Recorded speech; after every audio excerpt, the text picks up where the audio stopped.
حیدر کجا فراری جنگ احد کجا حیدر کجا فراری جنگ احد کجا علی علی علی علی علی علی علی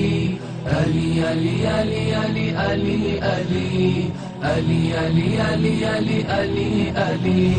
یاری که خف جای رسول خدا علیست ممدوح جبرئیل به ارض و سما علیست الا علی پس از سخن لافتا علیست رکن و مقام و مروه و سعی و صفا علیست قرآن نماز ذکر و عبادت دعا علیست دنیا بدان که رهبر و مولای ما علیست مرد قدیر پیرو خط سقیفه نیست مرد قدیر پیرو خط سقیفه نیست با قصد منبر نبوی کس خلیفه نیست با قصد منبر نبوی کس خلیفه نیست علی علی علی علی علی علی علی علی